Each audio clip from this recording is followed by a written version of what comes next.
Good day, everybody. WoofDriver live again. We're on Tuesday, a little later today.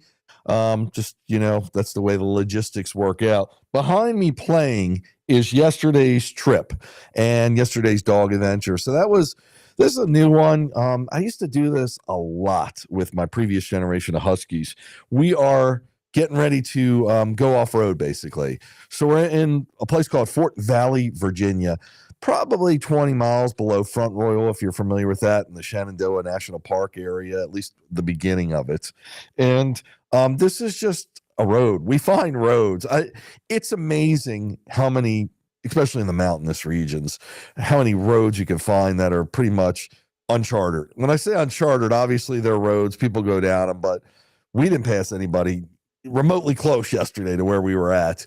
And some of the area you'll see me go through a gate, and I'm going to try to center it as we're hooking up the dogs. Some of the area was closed off. It was pretty much closed off to trail traffic. So, to cars, buses, vehicles, anything busing going to go down this road. But it was pretty generous. It was a dirt road, though.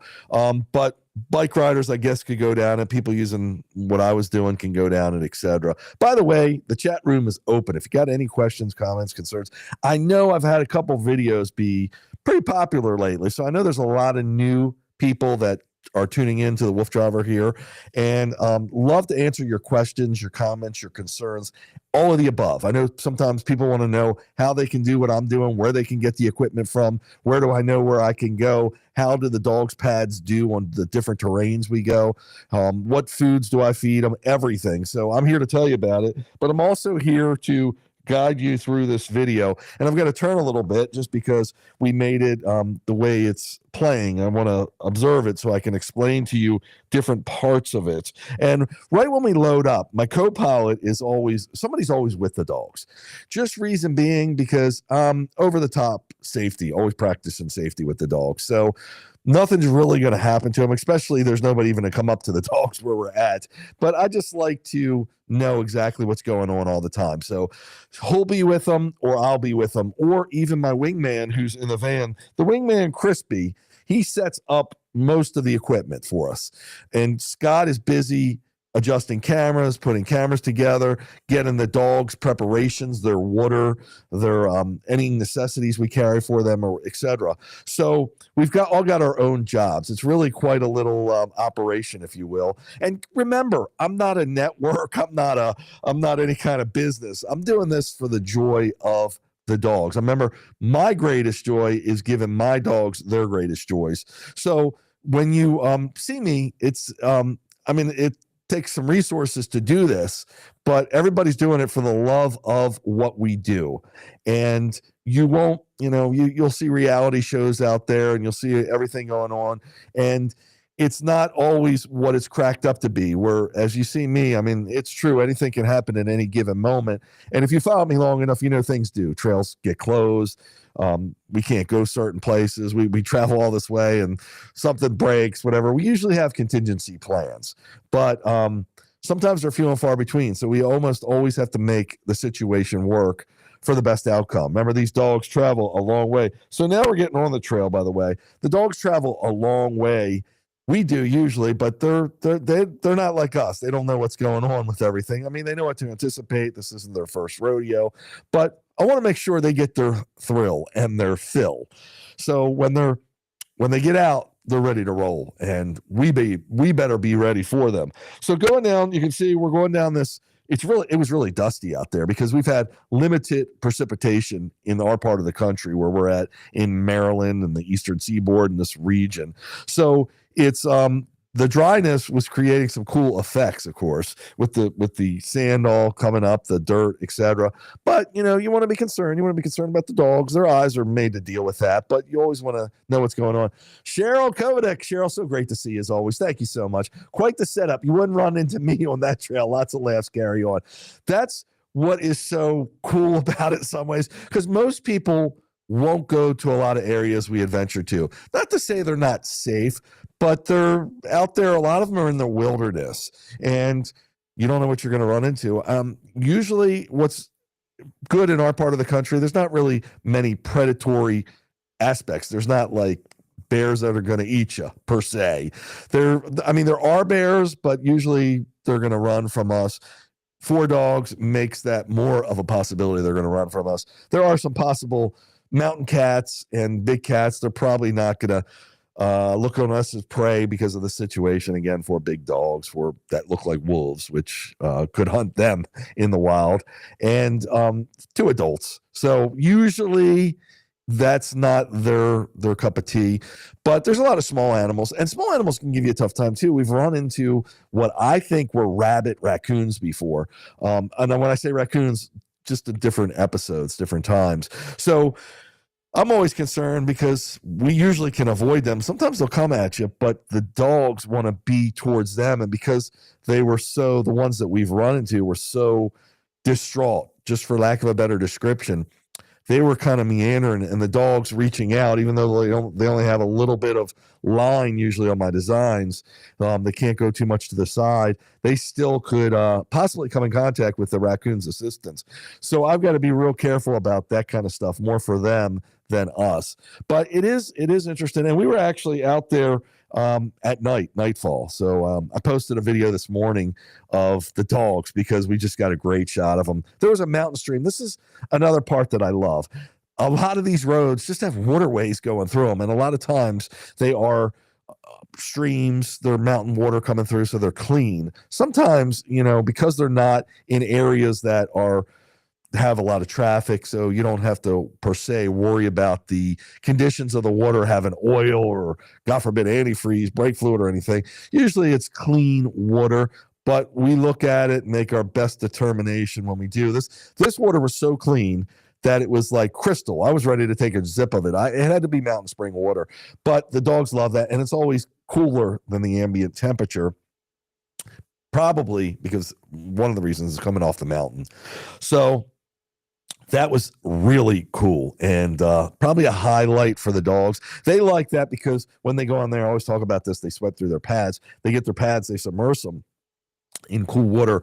It's refreshing to them. And it actually, I say, it recharges their batteries. So I love it when they're tethered to the different apparatuses that I ride, the different rigs, and they can go right through the water, being connected to me, and I can control the whole aspect of it. So we've crossed some larger waterways like that too. Actually, sometimes you have to be really careful because it can be deceiving. Sometimes they're puddles, and depending on the condition of the road, there's no real rock base under it. So when I say rock, I'm talking gravel, etc. Sometimes they're just mud.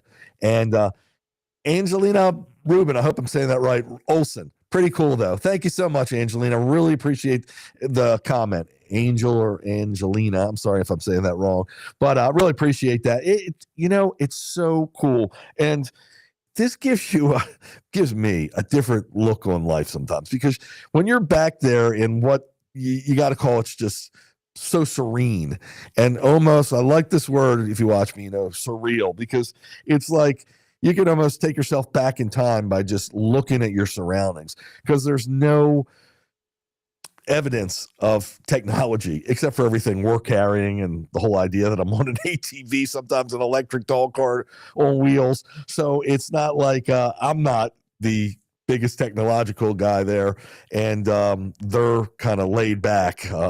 Angelina again, I had to put mine and my husband's name together, Facebook, and a fit when I tried to put they had a fit when she tried to put her together. Facebook's so funny. Real quick, so I spell myself WoofDriver, WoofDriver, and the F and the D I capitalize. And something, it works out, just looks nice when you can determine they're 2 separate words when you see them as one. When I went to do that, to respond for something on Facebook, I went to do it. They wouldn't let me do that anymore. They said that's not the right spelling. I'm like, well, how are you determine it's a name I made up? How can you determine what the right spelling is? But you let me do that for my main name on there. So, all these social media places, they have their own way of thinking. But if it wasn't for them, I wouldn't be able to share everything.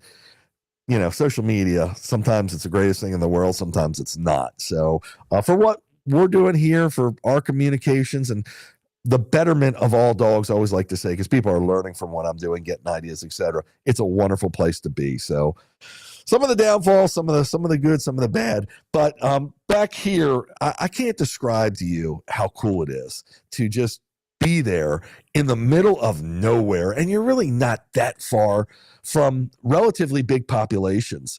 So it's off the charts. But of course, if you get stuck back there, you are miles and miles away from civilization. I often wonder, fortunately, this has never happened. If we get stuck, like our van breaks down, we've got contingencies where we've got vehicles, we can make it miles to major road areas so we can get to some help. We've never had that happen in that capacity, but often wonder, how would they ever get a tow truck back here if we got to get moved? I mean, there's some questions there, but we adventure pretty good. Now, of course, when you go to places like out west, I mean, they can get really remote. Here, I call it semi-remote, but to get these views and to get all the excitement about it, especially for the dogs, because they're not taking in, obviously they use their noses so much to tell the story, I like to say. They're not taking in pretty much any of man's exhaust, man's light pollution, noise pollution, exhaust pollution, whatever it may be. They're just taking in the sense of animals and the environment around them that is full of nature. So they thrive off of this kind of setting. And sometimes you wonder if you're trying to, sometimes I say, tame the beast, especially when you get into working breeds that are just powerhouses. Sometimes I wonder if you're invigorating them to be more. Well, I used to take them off leash. I'd call it free ranging. And I could go to a place like this, free range, previous generations of Huskies. These girls, I haven't worked with them as much to do it. 2 of them aren't spayed yet, so I don't do it now. But I used to watch the reactions, and when they're out in the wilderness, it's like, it's putting the wild back in them. So, but it's a really cool dynamic, even in this capacity where they're tethered to the different rigs I run, because they're just absorbing it all and reacting to it in ways you really wouldn't see in other environments. So it's really, really cool stuff. I call it enrichment because they're just, it's tantalizing their minds. And when we got to the waterway I talked about, they wanted, I know what I posted today, you can see Nikita sniffing the water. I mean, they were loving it. They like that water much more than the fresh water I give them, because that has all the different scents again and all the different taste from everything that's passed through there, and it's nature. So that's what they're made to do. So this dirt road was really generous in its size, had a lot of width to it. If you'll notice on what I'm riding, if you see me on the farm, this is called the Spider rig. I don't make the Spider rig. I've referred many of people to the gentleman that does make them, and it's adjustable. That means I can make it as wide as it goes, which is pretty wide, wider than the ATV. So it's probably 6 feet plus, or I can make it as narrow as thin as you can imagine, pretty much, where I have it there today. So there's minimal room between the dogs, but it works out really well because it's got some spatial training aspects to them. They learn to, when they're, sometimes Huskies, all dogs can be territorial. Huskies, more so in some ways, I find. So when you start talking territorial and they get into each other's space, they can spat with each other, fight, whatever, have confrontations. So working together is a really good way to train dogs to get along with each other, because they realize they're working. Dogs are like single track mind. You give them something to do, and that's the task at hand. That's what they're going to do when they're engaged. So as soon as they're with a dog like Nikita and Cyan, because they're both not spayed, they're the most testy girls with each other that I have right now. That means that sometimes they'll challenge each other for territory, for any treat, if I was to give them a treat together, whatever we're doing. So in this capacity, they still can reach each other because they're on this narrow footprint. So when we were in the water, they started getting near each other, and it was really a beautiful sight to see. There was no challenging on either dog, and they were just smelling each other.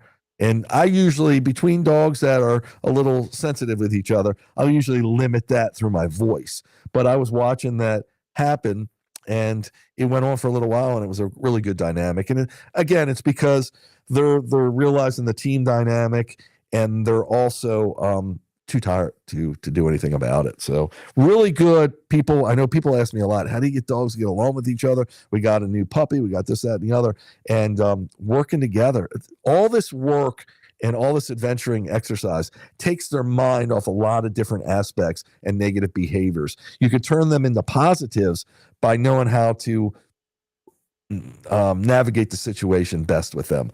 Going down this trail, again, we didn't see anybody. With this part, I believe we haven't gotten to the gate yet. You'll see us get through the gate, and it was really good to do on the ATV. The ATV, I've ridden ATVs for many, many years. This one is a single ATV. It's sportier. It works well with this spider rig design.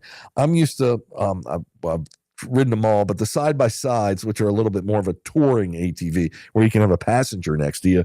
We've done dog roading, what I'm doing here with this spider rig before, and that's a little harder because of the elevation of it. And Angelina again, we took in a husky named Hope. We need her to get along better with the other huskies. Going to try this.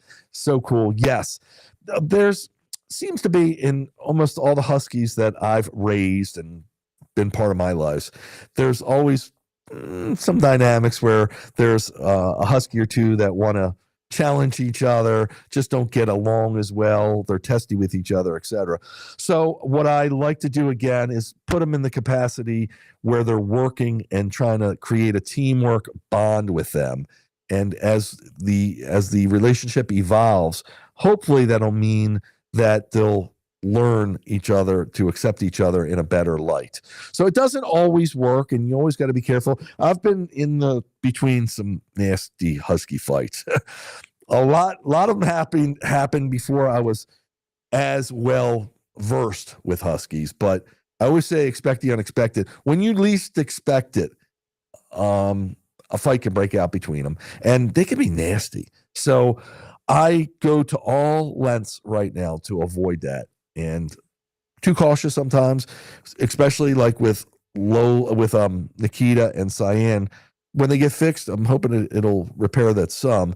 I just keep them as far apart as possible. So that works well. But you see, we're always out there, and there's usually never problems. They're usually far enough that they can't lay a hand on each other, lay a paw on each other. But and they've never had any kind of fight. But I can just tell by their potty posture, and when they're together, when we're at home chilling, I can tell the way they are with each other. That's why I'm educated on this, because I've seen it transpire, the whole situation between the other huskies I've had over the years. So yeah, definitely try that. Proceed always cautiously, always slowly, and always praise when things are going well. Praise. You can't praise enough. Sometimes you want to give them cookies for biscuits, whatever you use for treats, for being good with each other, and then they'll fight over that. So I usually keep that really separate. So Angelina said, yeah, she bit my son when he grabbed Nova. She was aiming for Nova, but hasn't done that since and calmed a lot. That's exactly what happens. Like I say, they're one-track mind. So when they're going at each other sometimes, whether it's a fight or a confrontation between them, they're just going, and if you put your hand between it, you could be, their best friend in the world. You're gonna feel the brunt of it. Now, when I train them, when I know I've got competitive dogs that are likely to have a confrontation, I will establish I will not accept it, and they will pay a price, whether it's through me verbally or how I separate them, etc. I don't lay a hand on a dog. I never would in that way. But there are other training methods that are very humane and work. But remember, you got to take control, because they can hurt each other worse than anything you're going to do to them. So we got to know how to handle that situation. Blue Wings, ESP. So very good, Blue Wings. I think you're saying we're reading into the situation well. But if you have any other comments, please do. Yeah, that's a big concern, and especially what I'm doing, because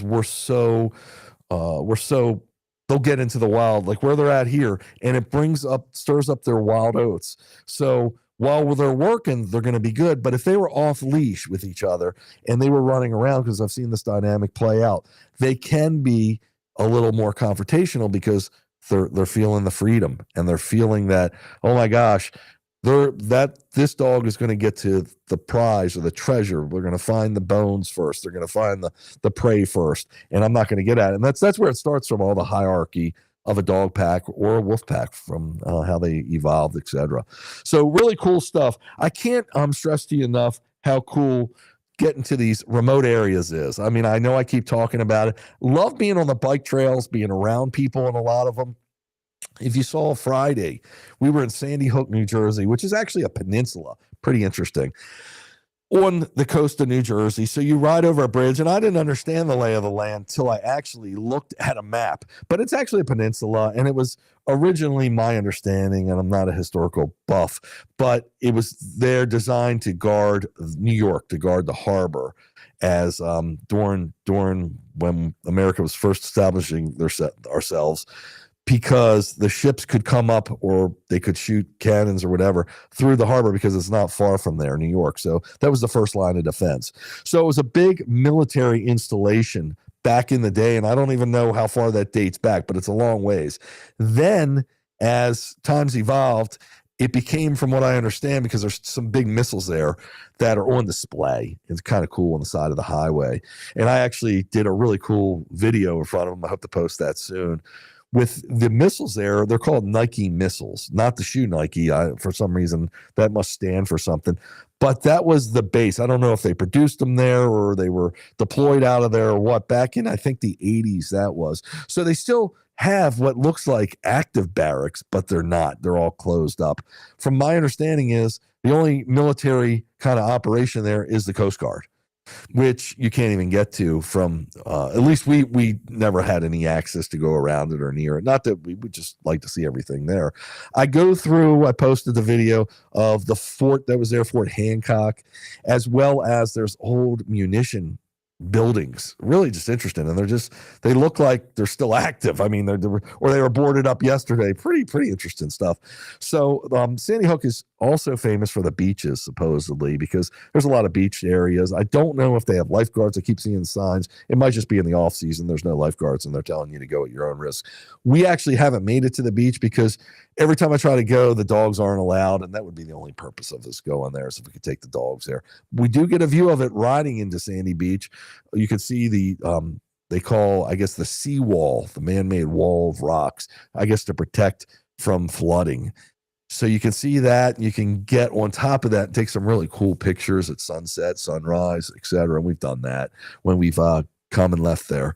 So really cool stuff. And we're winding along in the forest here. I don't think we've come to the gate yet, because it looks like it's still the stone road. It's going to turn into a dirt road, which is where it gets even more fun and more rugged.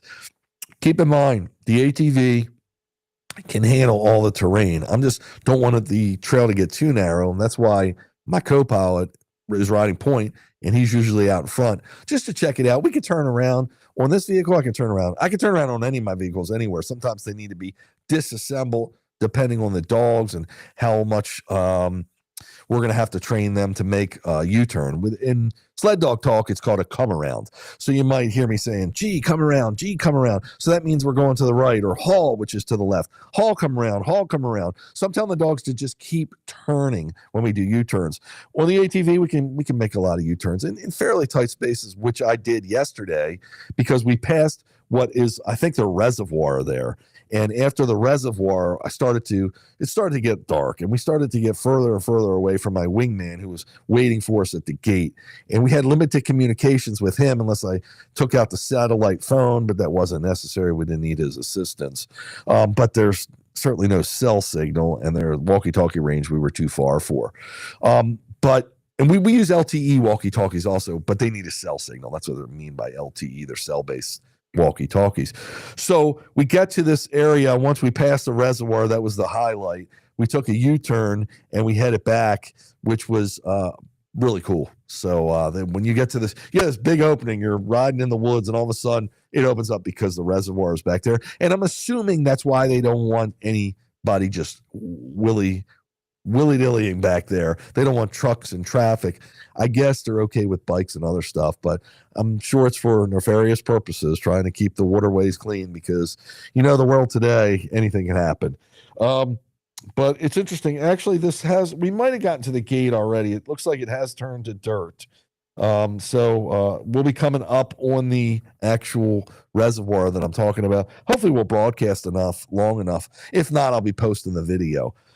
So tomorrow, so the dogs on Friday get groomed, and I have so many people comment, it's so hot for the dogs. I can't believe you have them out there. They've got long hair. They are woolies. That means long hair, double coat. How can you do this to them? So Angelina again, I use Cobra walkie-talkies and was able to talk to Ruben 5 miles apart or better. Not sure the gap you will use.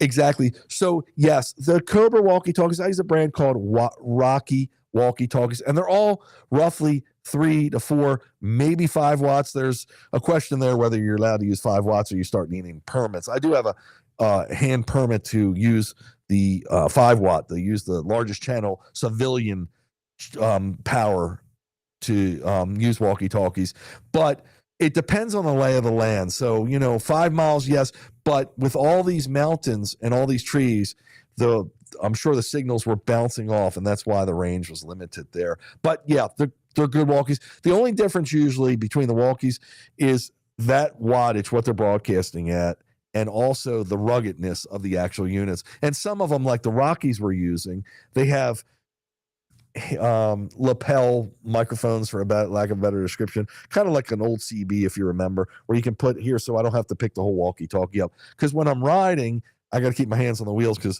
in case these dogs decide they want to go one direction or the other, I'm able to control that, and I'm expect the unexpected, and I'm going to just take one hand real quickly and push the button or hear somebody without interacting, keeping it mounted close to my mouth. So yeah, they're Cobras are good. That's a big brand. But if you do a lot of adventuring, these LTE walkie-talkies, they're called rapid radios, and they sell them on the premise that they're great for emergencies. God forbid, the power grid goes down, something happens, these could still work. And they are really cool. I mean, you could be talking, I believe, from, and I don't see why you can't, they advertise, I think it's from like the East Coast to Hawaii using the rapid radio, which looks like a walkie-talkie. It's all because they've got a cell SIM in them. They're sharing cellular phone wavelengths, and they work really, really well. The only problem is they only need a little bit of bandwidth. So if you're in a bad reception area, you can usually get reception through them because it takes less than your cell phone. The problem is if you've got no cell reception, they're useless. So we carry both. And when we're going in the way back yonder, we'll carry, like we were yesterday, we'll carry satellite phones. Those are pretty much, you can talk to anybody anywhere on Earth, maybe even up on the moon. I'm not sure. But with satellites, they need a view of the sky. So if you're really in a heavily forest area, you got to find an opening. Now, the latest thing is with cell phones, they're offering a lot of the companies like iPhone free satellite messaging. So again, it helps you get a view of the sky, but it will it'll actually it'll guide you into it, but it's not instantaneous. So if you send someone a message, if you need SOS help, it works really well, put it that way. So that's really, really cool too. But I was getting on the subject of the heat with the dogs. So I always get that a lot, that people they're on me. And you might have seen it this weekend because, I'm sorry, I'm just trying to clear my screen up here. I know you can't see me, but I'm my goggles. So this weekend, you might have seen it when I made the post from Sandy Hook that the dogs were out there and be like, oh my God. I mean, everybody thinks they can tell the temperature by looking at the video. The video, you can tell some stuff by the dog's reaction, by what people are dressed in, by etc. But I'm there measuring the temperature using all different gauges, excuse me for 1 second, and all different thermometers and different ways I measure it. And most importantly, I'm looking at the dog's body language and I'm seeing how they're doing. I will never take any chances. Not to say something can't happen. A dog could not be feeling well. You just don't know because dogs hide their pain differently.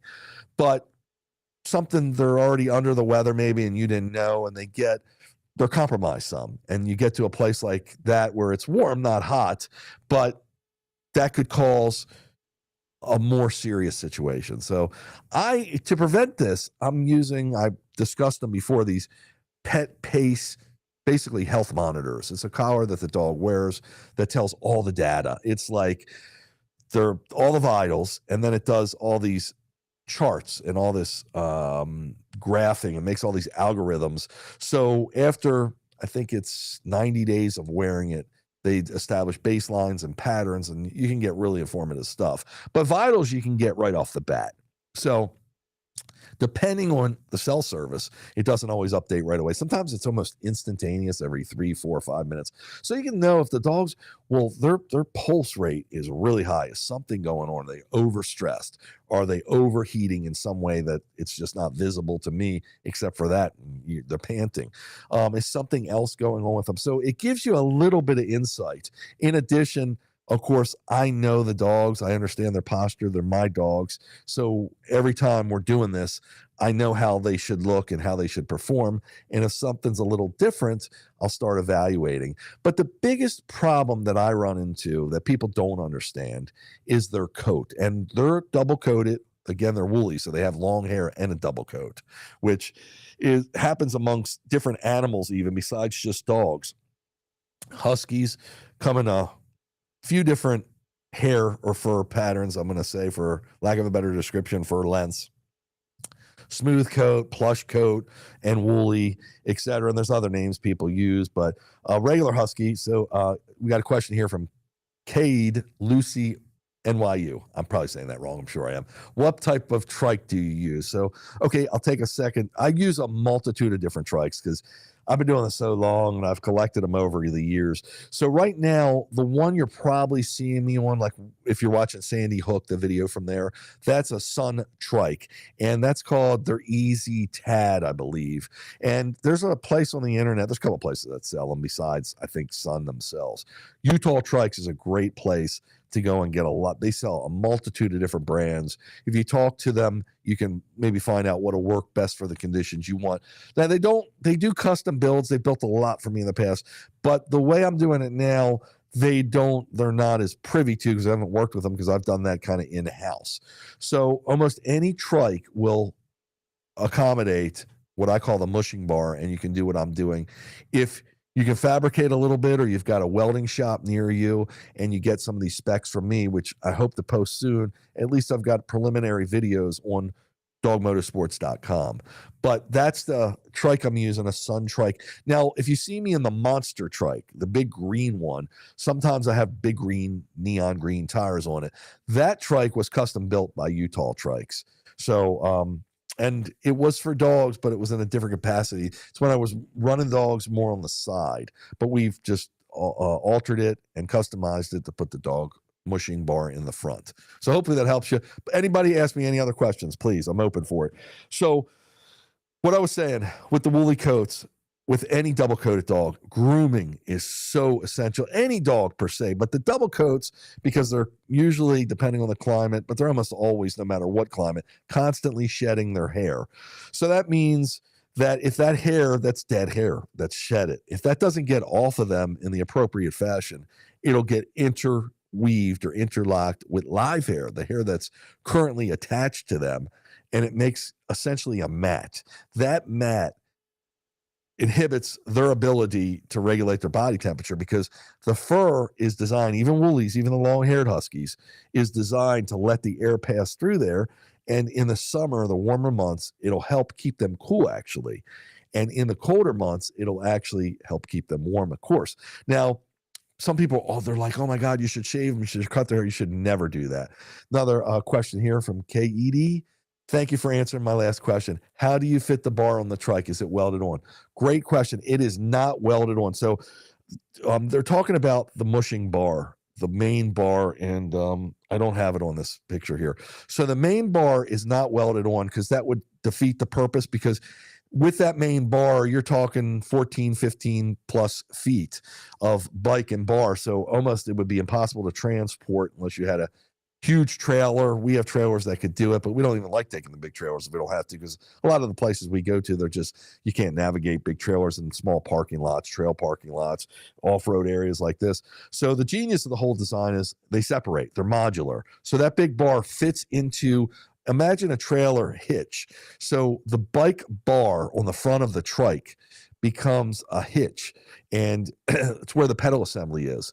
So if you want to keep the pedals, you have to do a little bit more fabrication.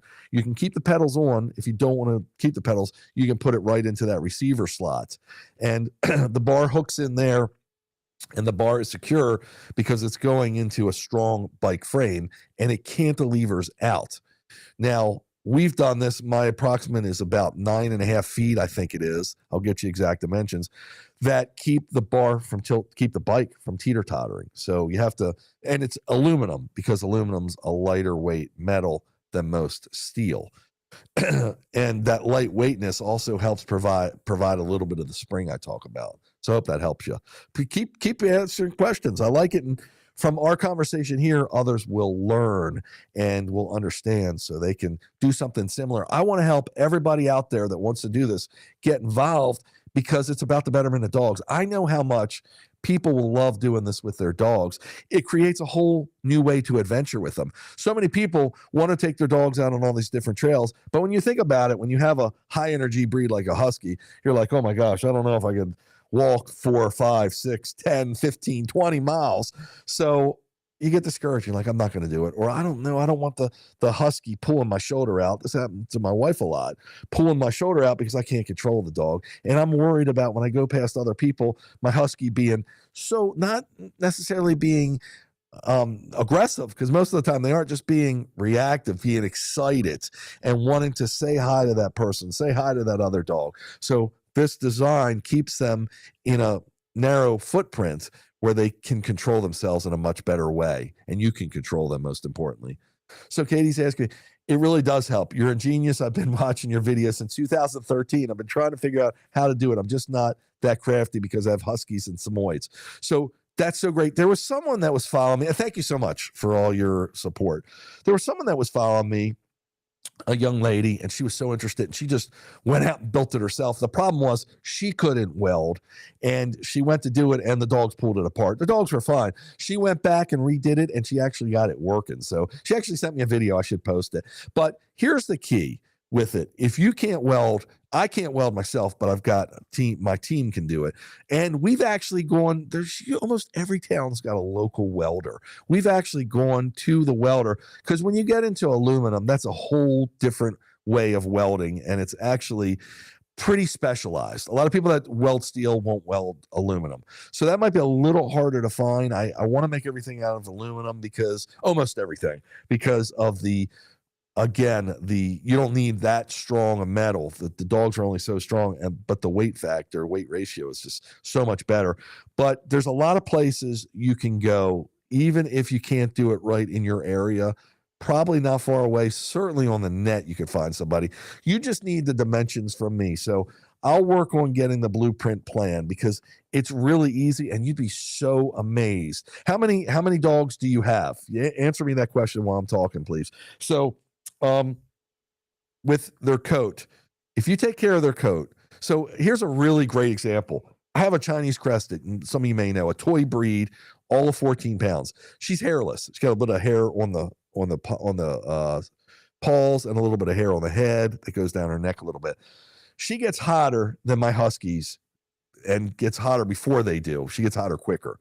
And because she's hairless. So you have 8 dogs, Katie. So it's going to be hard. The most we've been able to do, and it's not fully tested yet, is 6 dogs. So that's 4 in the front and 2 in the back. So that happens because if you make that bar in front too long, once you go past 4 dogs, it becomes too unstable. At 4 dogs, it's perfectly fine. 9 Huskies and 2 Shepskis, 1 German Shepherd for Angelina. Wow, you all have a lot. My dream. I have 4 usually at any given time, just because that's what I'm set up for with transportation, with the bike system I'm talking about, etc. But there are, I'm doing some other designs now where you might have seen them, where the Huskies are actually, there's none of these U-bars, which is much easier. So let me step back a little bit. You can design just the bars, all you need, and you need a little bit of welding. But that's easy because that's made out of steel, and I'll give you those dimensions to put the springers into. You might be able to get 6 dogs in front with that design on a closer or more like I'm doing with the U-bars. So I might be a little confusing here. I'm sorry. So I'll try to make a little video or drawing of that, but that you could conceivably do 8, 2 in the back, 6 in the front in that capacity. With the bar out in front, all you need is a collar. That's the welded part. The bar fits in just like all my bars. Again, they come apart. They fit into where the pedal assembly goes. With that out in front, you might be able to do that really easily. So Katie said, 2 of mine are senior dogs, and they don't get around as good as the younger 6. Understood. And that's really good also. So that's what I've done many years. Usually I have 1 or 2 older dogs. It just works out that way. And so for the senior dogs, because depending how energetic and how engaged your younger dogs are, you can either run the younger dogs first, spill some of that energy out a quick 5 or 10 miles, and then keep them on and then put the senior dogs on, because their pace will probably be slower. They'll be tuckered out a little bit. They'll be able to, the senior dogs will be more able to keep up with them. What I did was I had one senior dog, 15-year-old dog was doing this, 15-year-old Husky, and I had a special seat for her on one of my bikes. If you've been following me since 2013, you probably saw this. And I'd put her up in that seat. She'd do a mile or 2. She'd get down there and she'd walk, and the other dogs would go her pace because I spilled some energy with them before she even got on there. I put her in the seat first sometimes, or go riding with them first. And then I'd bring her down. She'd do a mile or 2, and it's kind of like a little reprieve for the other dogs. And then when she got her exercise in, put her back in the seat on the same bike, and then they would be able to run faster and harder. So it's really cool. Also, you can separate them, of course, if you're just doing this in your neighborhood, or if you're doing this day to day, you can take the faster dogs one day, take the senior dogs the next day, and they can do their leisurely walk on the bike. The bike's just a great way, instead of having the leashes in your hands. In some capacities, just like you're talking about with the senior dogs, it's nothing more than a glorified walk, but it's walking differently than us walking themselves, because you can control the pace. You can still give them their kind of sprint. Even if they're senior dogs, they still might want to put some speed on that. At least someone in my shape isn't going to be able to go as fast as them, even though they're older than me in dog years. Hopefully that all helps. Keep questions coming. I don't mind them. Love working with senior dogs, because senior dogs get reborn again. For lack of a better description, it gives them a new life, and they can adventure again. You don't have to leave them at home. So my whole goal is, whatever dogs I have, I try to always keep them with me when I do my adventures. At home, when we're doing neighborhood work, not all the dogs are with me then. Usually it's only 1 dog or 2 dogs. And that's also good for the dynamic, the separation anxiety. Some people get, some dogs get, some other dogs get. It's also good for a lot of different aspects. But yeah, the senior dogs they love it. I can't even begin to tell you.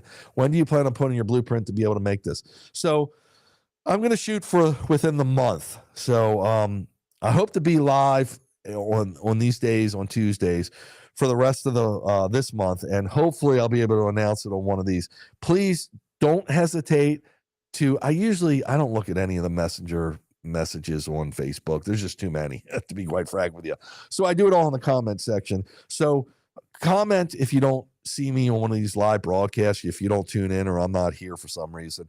Please comment and say, hey, don't forget those blueprints, but WoofDriver, it'll keep reminding me so we get them done. They're in the works.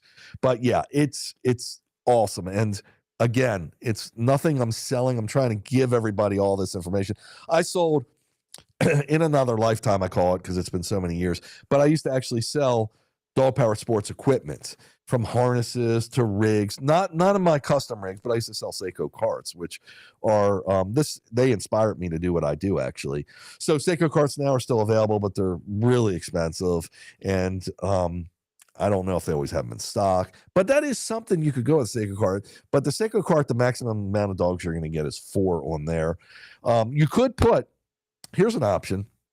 So you can find a Seiko cart actually on Facebook Marketplace, eBay sometimes, etc. So you could put 4 dogs out in front, and you could put 2 seniors. It was not going to give you 8 dogs, but 2 seniors on the side using springers. I used to do that with my senior dogs. So I'd let the other dogs tow the Seiko cart through their tow bar design, and I'd put 2 dogs in. I put 1 dog, my senior, in the back one of my seniors that was less capable than the other senior who could go up front. So there's lots of options you can do. And the Seiko card is commercially available, just going to pay a ton of money if you buy a new one. If you buy the older one, you can, again, look for Facebook Marketplace or eBay. I've bought them off there before, and you're talking about $1,000. And you don't need any knowledge. The only problem you're going to have is expanding the tow bars. They're made to do, but the tow bars, nobody has two dog tow bars. They all have single tow bars. Two dog tow bars is a long tow bar. One of my next blogs, actually go on my Facebook feed. You'll see we were riding at night and I had two dogs in line on each side, two dogs in line parallel.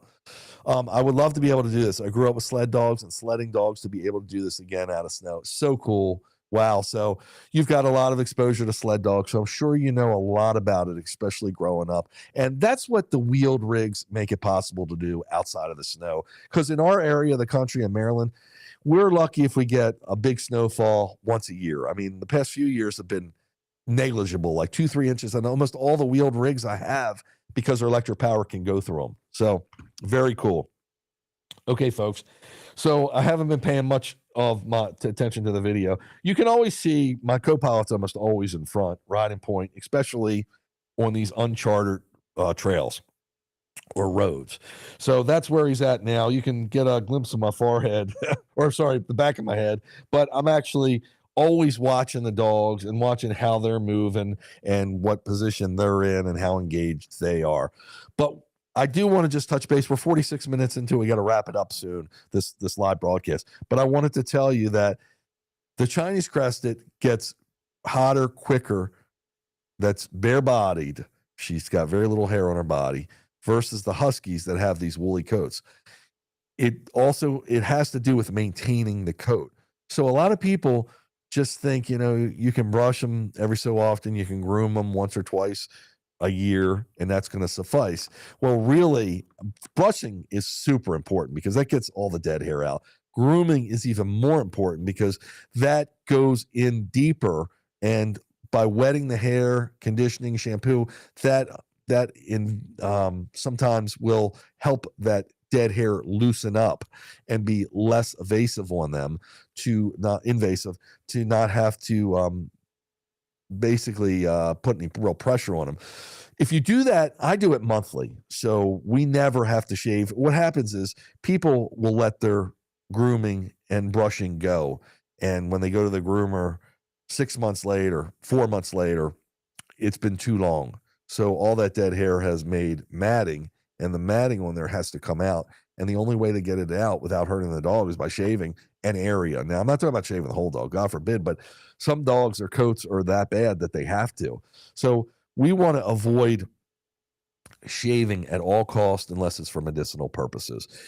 Not shaving the dog and keeping the coat in the best tip-top shape you can, you're going to help the dog cool and regulate their temperature better than anything else we're going to provide. That's the first key there. Katie said, I tell people on a daily basis, as a dog groomer, thank you for educating people on the cost correctly. Thank you. So yes. So our dog grooming is just, I think people put that out of sight. It's as important as feeding them. They need it. These, especially woolies. I mean, gosh, the long hair is more likely to tangle and create this matting effect. But even with a plush or a smooth husky, I recommend grooming them every month or so. Maybe with the smooth husky, maybe you can get away with a little longer. I've just always religiously done it every month because before I knew what I was doing and understood the importance of grooming, we would have to shave the underbelly a lot of times of the Huskies. We would have to shave different areas on them. And that wasn't really noticeable, but it's just not good because you're messing with Mother Nature. Once you shave them, and sometimes you can't avoid it because it's for medicinal purposes, it doesn't always grow back the same. Sometimes it doesn't grow back at all. I had a dog get a surgery once, and 6 months, a year later, had a little blank spot on him. And I asked the veterinarian what that is. And the veterinarian said to me, that's us. We shaved them too close. And we shouldn't have shaved them like that. And that created the hair not growing back. Now, it wasn't a big deal. It was just a small little area. Wasn't going to affect the dog at all. But those are the kind of things that can occur when you don't take care of the dog's hair properly, and you have to resort to more dramatic or more intense invasive circumstances like shaving them. Again, if it's if it's for medicinal purposes, there's nothing you can do. You know, dogs get older, they need sonograms, whatever, something going on in their stomach. That's where they see their internal organs, whatever. You might have to shave them. We did. So I've done that for those purposes many a times. But maintaining a proper coat, and a proper coat isn't only grooming. A proper coat is also, obviously, like I said, brushing. That's a big part of it, but also feeding a good diet. So a lot of times Huskies get zinc deficiencies, which might not create problems with their coat, but you might see it on where they don't have hair, their nose area, maybe where they have less hair, their eye areas, whatever. So zinc deficiencies are fairly common. The more well-rounded diet you can give them and balanced diet, the better you have a chance you have of them not having some of these other issues, as well as supplements like using salmon oil. Their coat, it'll make it shine. I mean, there's a huge difference.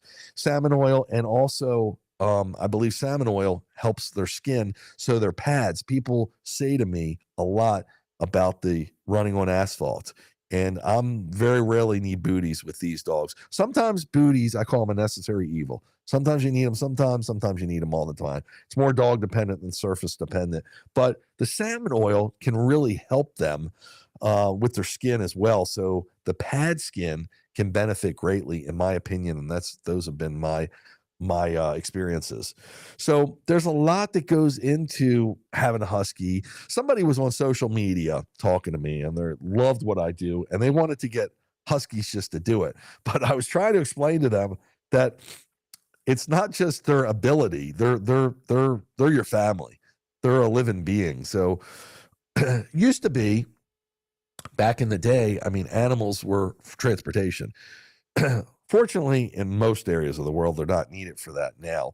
So nobody told the Huskies, nobody told the sled dog breeds that we don't need you to do that anymore. So people think they want to go on a sofa and lay out all day. They don't want to do that. They still have those traits in them. So we have to find a healthy way for them to exercise those instincts and those traits and get the proper enrichment. And they're not gonna lay around and be spoiled dogs. They want to work in some capacity, but we don't want to just have a Husky just for working. At least, I mean, you know, I understand there's people that do sled dogs in a very professional environment, but those people, a very professional way, those dogs are their babies too. So a lot of people, sled dog people, mushers, get such a bad rap from such a few people and so many old stories of how people would handle them. Today, the people I know, the stories I know of, the people care for their dogs better than they care for their for their children a lot of times.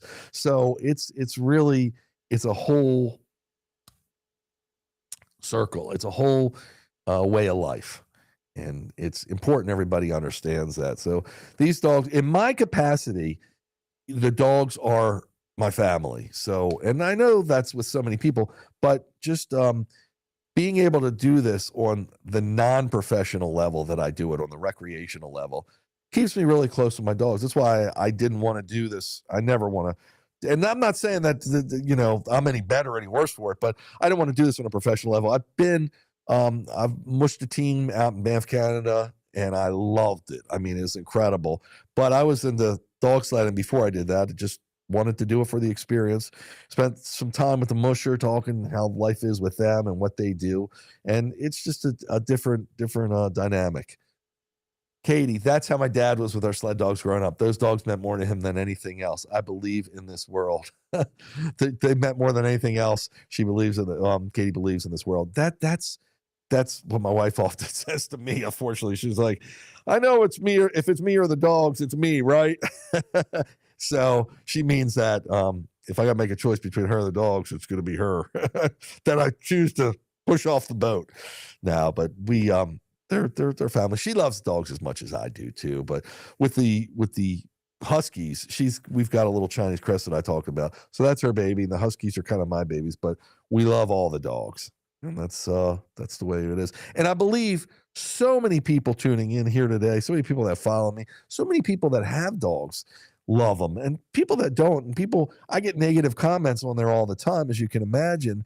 And I think those people have good intentions. I just think that their lack of knowledge steers them in the wrong direction. And unfortunately, because there's so many of them, like I was talking about, people saying how sled dogs are treated bad, they get that once you tell somebody something, that message is amplified a million times. So by people saying, oh, this is cruel, this is that, and the other. So people read that, and without doing much more knowledge, they'll go out and adopt a breed like a Husky. And the Huskies are so cute and so handsome and so beautiful, so adorable. A lot of times it's as puppies, and then when they get to be adults, it's a whole nother experience. Then they want to adopt them out, surrender them, abandon them, because they can't handle them, because they read on the internet, on social media, that sled dogging was an old way of life, and these Huskies should be pampered now and given other opportunities, and that ain't how it works. So I'm WoofDriver here. I appreciate everybody tuning in. I hope everybody got something out of this. And Katie's going to say something else. They don't understand dogs were bred for a purpose, and when they're not used properly, release their energy for what they were bred for. That's when you start having all the issues with the dog's behavioral issues, escaping issues, crushing issues, because dogs need work and they live for work. Couldn't say it any better myself. Thank you so much for explaining that so well. I say it all the time. People just don't understand. My dogs are the happiest when they're working. It's funny because people said to me when they saw the dogs on the pavement without booties, why don't you try walking on that pavement without booties? And that's the biggest problem. People equating human emotions with an animal. It's a big no-no, and it's a big training no-no. It's nothing of the sort. So I couldn't be out without a coat on in 0 degrees temperature, when a Husky, Arctic breed, northern breed, etc., would want to jump into that snow and sleep there all around, because their fur is keeping them so well insulated, better than any coat I'm going to buy or have on me. And so you got to understand that it's a difference going on. That's a difference in the anatomy, difference in the between the human and a dog breed, etc. So it's just nothing even close. And people, you can't say, well, I wouldn't want to walk 20 miles. Why does the Husky want to walk 20 miles? Because they were bred to do it, and it's still instinctual for them. So by us just coming along and say you shouldn't have that in you anymore, that's not what happens. They got these instincts, they got these traits. They need to get the proper enrichment to fulfill those needs. Or an intelligent breed like a Husky is going to take off and try to give find their own entertainment somewhere else, by escaping their yard, by going after people's livestock, by doing things you wouldn't imagine. That's what they do. So thanks so much once again, everybody, for the comments, the love, the support, and everything else. We're still on this trail. Just want to mention there were some hills here, and you can see if you go on the video after I post it. Katie says, love your videos and all the stuff you share to help people and show them there are ways to work our dogs still and have fun with them in a positive way. I can't wait for those blueprints. Sorry about my English isn't my first language. No, you spoke very well. I'm sorry about pronouncing your name wrong a million times. Thanks so much. Yes, and that's exactly what I'm trying to do. Show people you can give the dogs the breed enrichment they need without the knowledge or the capacity of a full-time musher or the lifestyle of a full-time musher, because you can have a bike that puts together pretty quickly and take your dogs for a kind of walk run at an adventurous park or nature area that only bikes and dogs are allowed, but this is a different kind, because a lot of places, some places I know of, won't allow sled dogs certain time of the year, but they'll allow us all year long because it's more of a bike. So I did want to mention that this video, so when you go up the hills, you'll see me using the motor. Make sure you watch it when we publish it. I'm WoofDriver. Again, thank you so much. Have a great day, everybody. I look forward to seeing you back here next week. And remember, I'm doing short live videos sometimes, feeding the dogs around the house, and sometimes even from the trail.